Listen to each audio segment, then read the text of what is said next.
welcome to Good Game, the show for gamers by gamers. I'm Barjo. And I'm Hex. Tonight, it's a freaky double feature as we brave both Slender and Anna.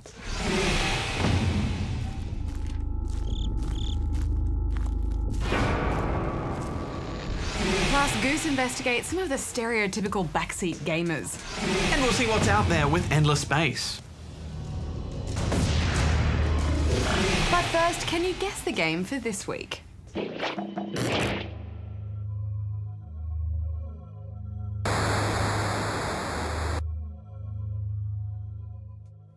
Time to find out the news of the day, Hex. Oh, yes.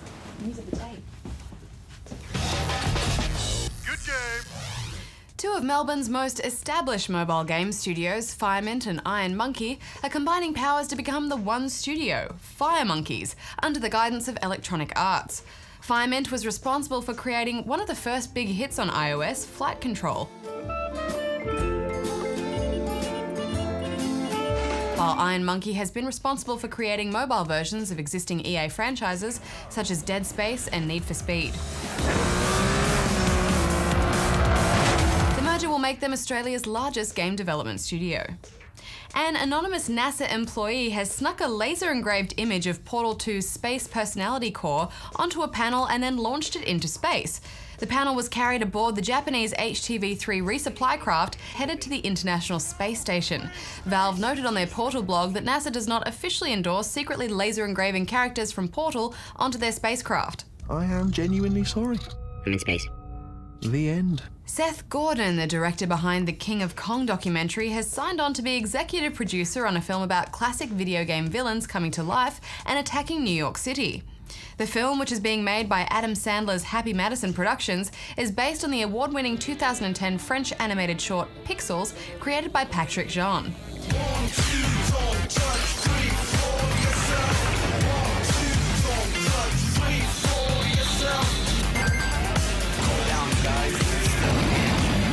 Writer Tim Dowling has been brought on board in the hope of enticing Gordon himself to direct.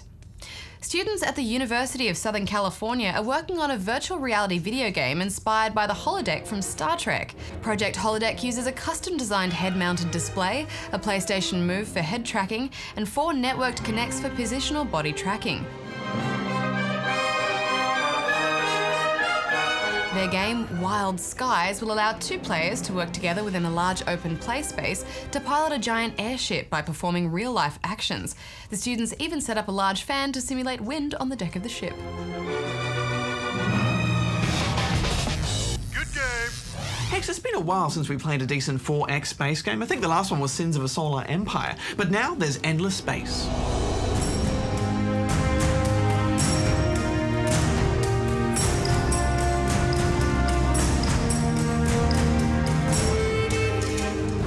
Yes, this explore, expand, exploit and exterminate 'em up should scratch that itch badge. If you've never played a 4X game before, this is a little bit like a stat-heavy civilization set in space.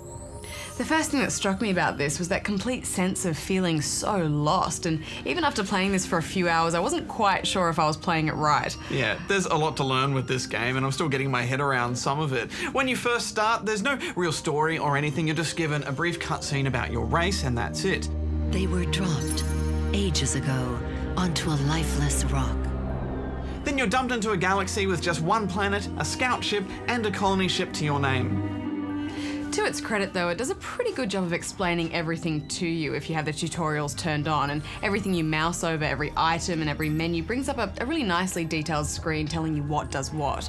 Yeah, there is a lot of information there, but I don't think it does a good job of actually showing you how to do things. Like, I'm so used to these games now having a campaign tutorial which eases you into certain situations and then drip feeds you more complex ones, but this they just throw you in the deep end, and that'll be a big barrier for a lot of people. So you will go through a lot of trial and error. Yeah, but if you stick with it, you do get your head around it eventually.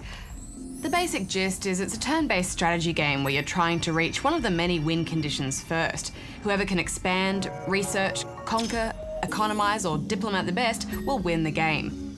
Or if no one can reach one of those win conditions first, just having the highest score will do. Each system has 1 to 6 planets, most of which you can colonize after researching a technology to deal with that kind of planet and sending a colony ship out to claim it. Then it's about building up the economy of those planets in your systems, which is called FIDS, which stands for Food, Industry, Dust and Science. The more food a system produces, the more people it can sustain, and the more overall FIDS it'll produce. The more industry it has, the quicker it can build up ships, and science helps speed up your empire's research. Dust is the only resource you'll spend and pays for your empire's overall upkeep, and also can be spent to finish any construction instantly. Some systems also contain rare, strategic and luxury resources, which will give your system special bonuses and items to trade.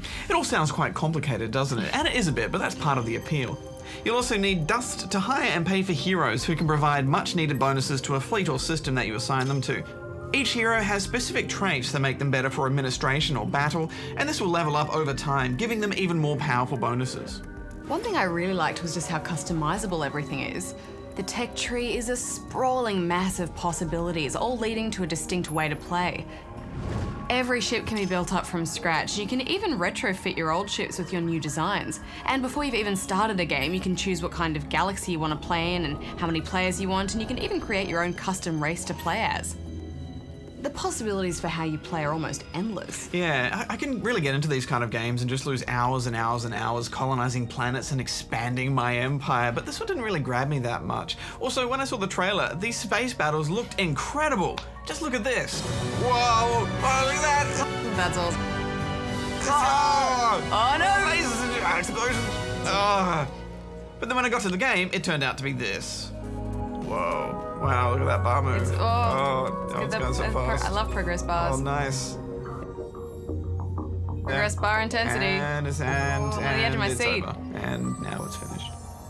To be fair, you can actually watch these battles play out in a cutscene, but you probably only do it once because they do feel like a waste of time. They're a bit tedious. Each battle is limited to a 2-minute encounter divided into long, medium and short-range combat phases. You don't get any control over your ships other than to issue a basic strategy card for each phase, and these give your fleet certain boosts that can counter an enemy strategy to some degree.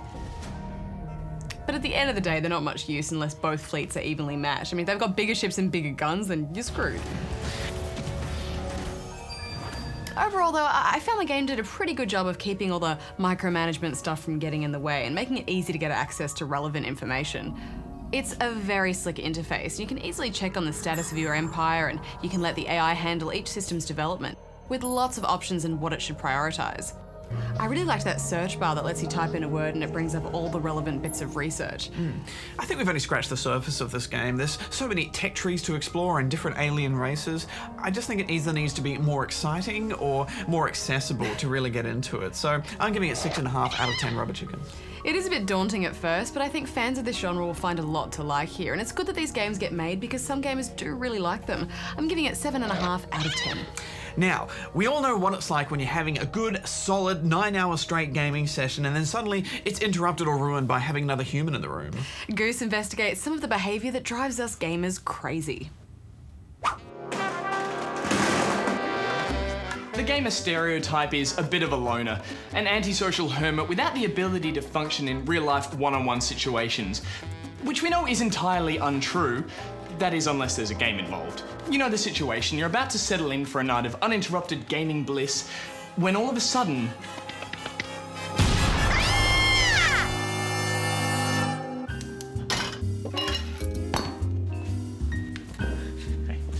Now, this could go a number of different ways. If you're lucky, the other person in the room just might be the harmless type that likes to watch you play games. Check this out. Whoa. Pretty cool. That's amazing. Look at those reflections. Oh, look at that draw distance. It's tessellation. It's great.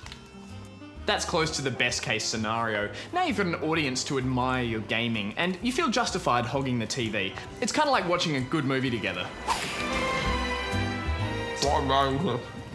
Yeah, it's pretty much what I thought.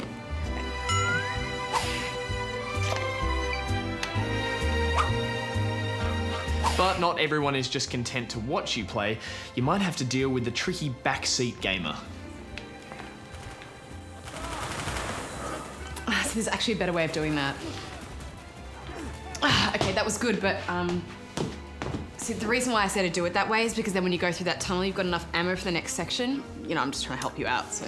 Thanks, I heard you the first time. There's nothing worse than being stuck with another gamer who thinks they know better than you do.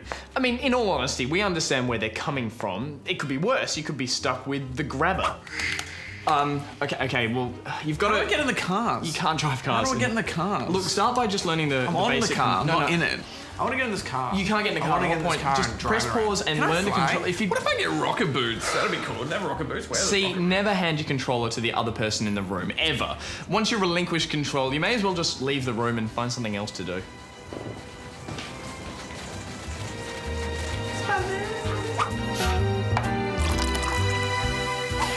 Now, if the other person in the room is an anti-gamer, then the situation is far worse, because giving up is exactly what you'll be pressured to do. So, are you going to be playing this for long, or...? I just started my time in the... Okay, because remember that documentary, Top 50 Animals of the Forest? It's starting in like 5 minutes. If you do get kicked off the telly, there might be another gaming option somewhere else, like a handheld or a mobile device, but that's not the point. The key should be to retain the main gaming display. You'll just have to be more convincing. I just have one more fetch quest to hand in, so it'll just be a few seconds.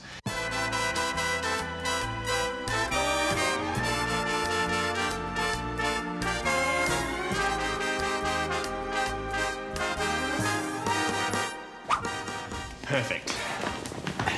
Oh, this gets really good after that guy dies. Why would you... When you think everything's perfect, along comes the spoiler. That's crazy. What happened to your little, like, AI buddy? And did that guy betray you when you played it? Because it looks like he's gonna betray you. Well, then sometimes you get the interrogator.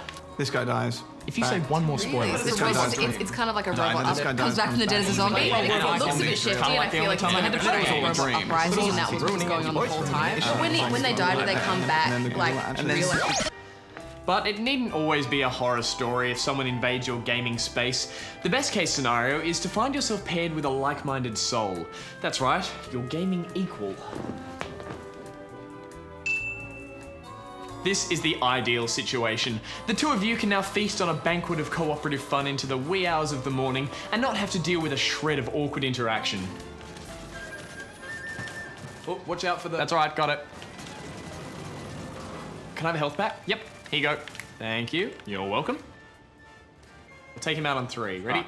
1, 2, 3. Good shot. Nice. In the end, learning to control your gaming environment is an essential skill for any gamer to master, especially if you're serious about knocking off that pile of shame. Nice job.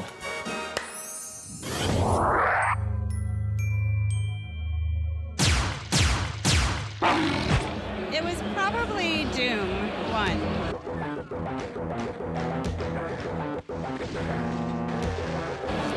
And I played a ton of games before that I really liked.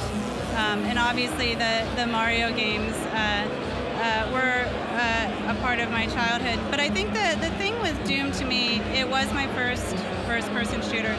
It was the first game where I sat down and played it, and I remember it wasn't even done yet. Like, some friend was a tester or whatever, and so a group of us at the office started playing at, like, 8 at night, and I think we left the office at like 6 in the morning. Like, it was the first time I'd had that shared experience of playing with other people and just that completely losing track of time.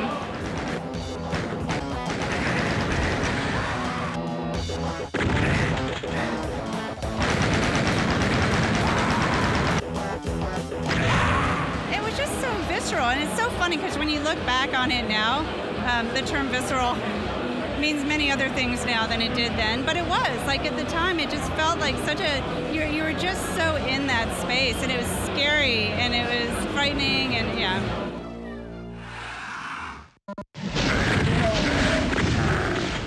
I can remember the first moments in the game that I loved, even though I found it unpleasant at the time, which is Doom. I watched my father play Doom sort of like at his knee as a small child, and then one day I decided I was going to play for myself, and I was absolutely terrified when there was a sequence, I believe, in the second level where the lights begin to flicker out where they are, and it was completely in the dark, and you hear the monsters breathing.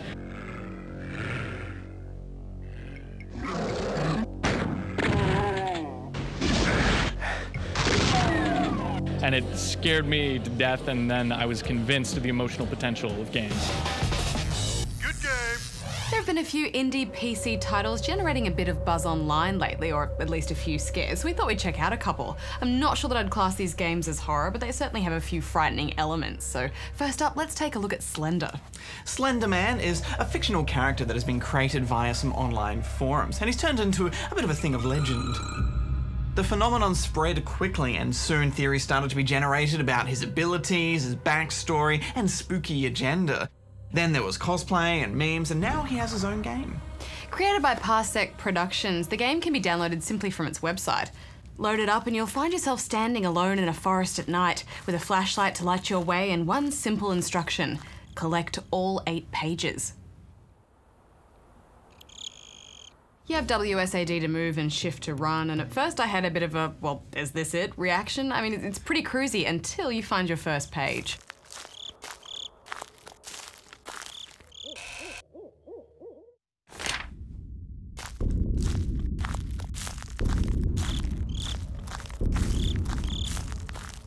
The audio cues do a lot to keep you really nervous in this game, from the crunching footsteps to the heavy breathing to that strange rhythmic heavy thumping that begins. And there are parts to this forest that look the same in every direction, so it's easy to get turned around and lost. Yeah, and pages are located on specific landmarks, but you're literally relying on memory to... Ah! Slenderman starts pursuing you in the most terrifying way possible without actually moving. But if you look at him for too long, he takes over your mind and it's game over. Yes, the only way to progress in this game is to just keep on moving, because he might just be... No, okay, well you just have to keep on... Ah! He's always behind you, you just don't know where, and if he gets close enough you see those tentacles. I know the best way to survive in this game is to just keep on running and don't look behind you, but I just can't resist the urge to turn around and see if he's still there. I still never managed to get all 8 pages without getting caught by him, Badge. Yeah, me neither. And I did get a bit bored with it after a while, because you get used to the way the game tries to scare you, and so it all becomes a bit less affecting. Plus you're spending so much time in the same area. Final thoughts? I did see a video online of one guy who managed to collect all 8 pages, and the ending is disappointingly anticlimactic, but still it is genuinely scary while you're playing it, and it is free, so I definitely recommend it if you feel like being spooked. I'm giving it 5.5 out of 10.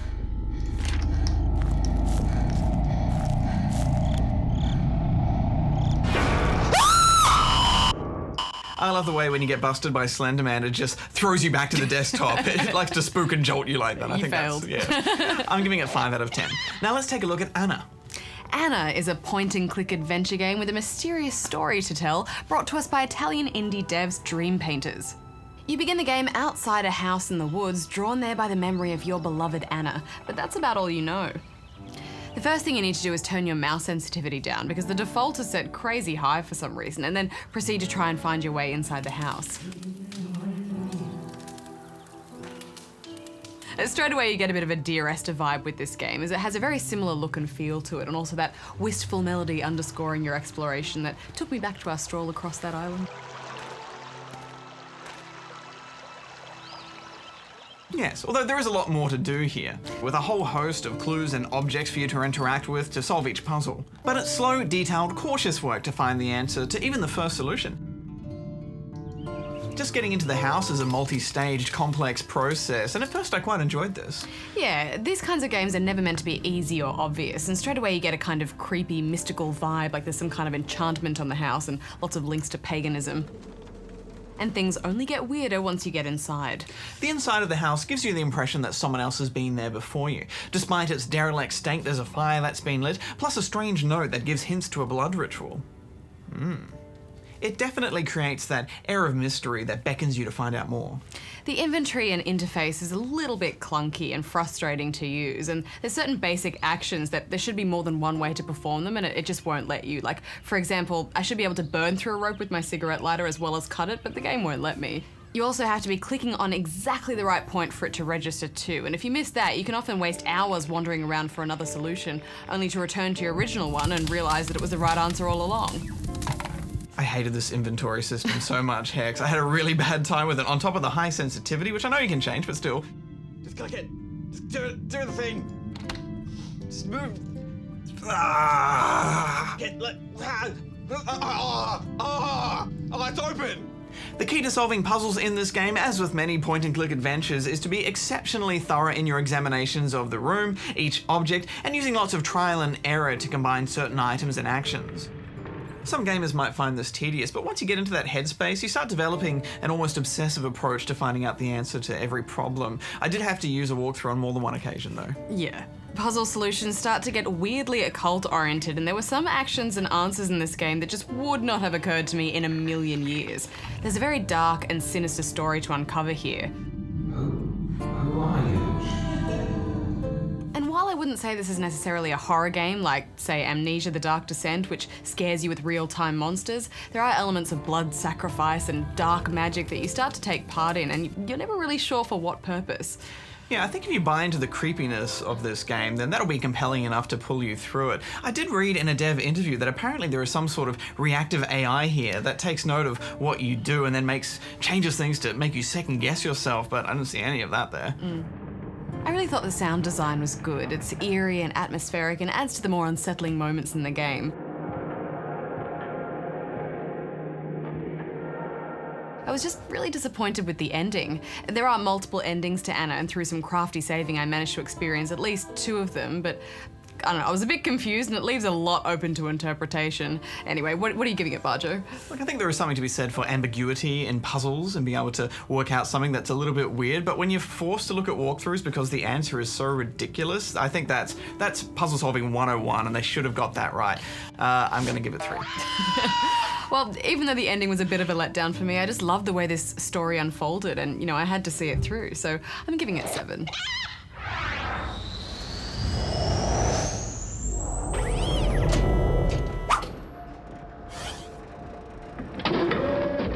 Stepping off the train at the beginning of Half-Life 2 was arguably one of the most memorable moments in video game history. Not only because it was the starting point for an unforgettable journey, but it was also the first time that players got to set foot in one of the most unforgettable locales in a video game, the infamous City 17.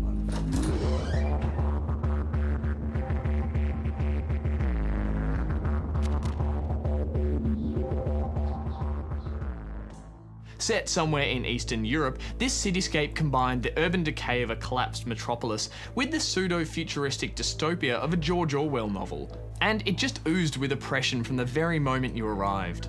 Just like the original Half-Life, the game sets the mood by letting players explore unfamiliar surroundings, or in this case, by being hassled and harassed through processing by intrusive security bots, tracking devices, and abusive guards. Guards that even force you to pick up litter as they shove you and your frightened travellers along like cattle. Once you do make it out into the streets, the situation doesn't really improve. City 17 is a bleak and terrifying maze of abandoned buildings, haunted playgrounds, and terrified citizens, each with their own tale of grief. When is it all going to end? This feeling of oppression is enforced by a towering monolith in the centre of the city, known only as the Citadel. Visible from almost every angle, its ominous shadow looms over you as if watching your every move. This unsettling structure, along with its sprawling electrical arteries, are both constant reminders of the tyrannical control that weave throughout the city. Besides being a hideously depressing place to live, City 17 served as the perfect setting for the beginning of Half-Life 2. The city symbolises humanity's last hope, both before and after the invasion and dictatorship. It's drenched with despair and allows players to witness firsthand the very humanity that they would have to return to the city to fight for. City 17, probably the most unhappy place in the world. Good game. So did you guess the game for this week?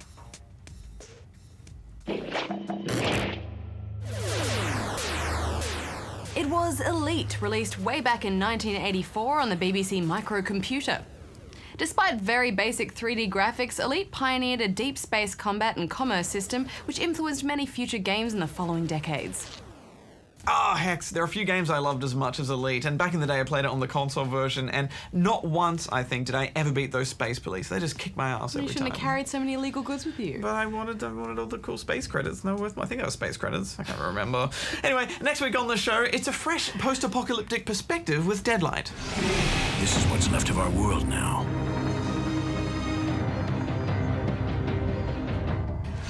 Past Plus, we take a look at Blacklight Retribution, a free-to-play shooter.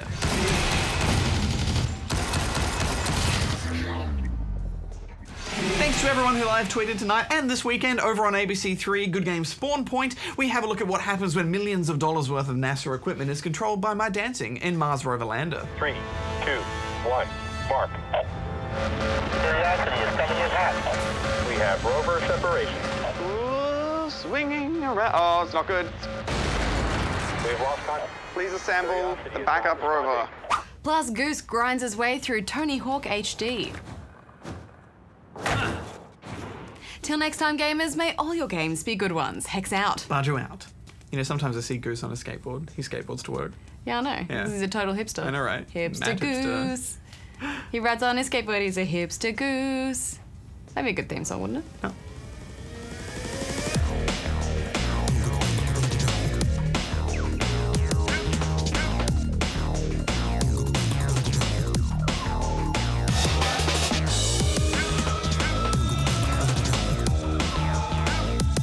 Hipster Goose, he rides a skateboard and he's hipster goose. And when it's windy, his hair still looks good. He's hipster goose, he's thick frame glasses and he's hipster goose. Flip it. Hipster goose. Trick it. He's hipster goose. Good game.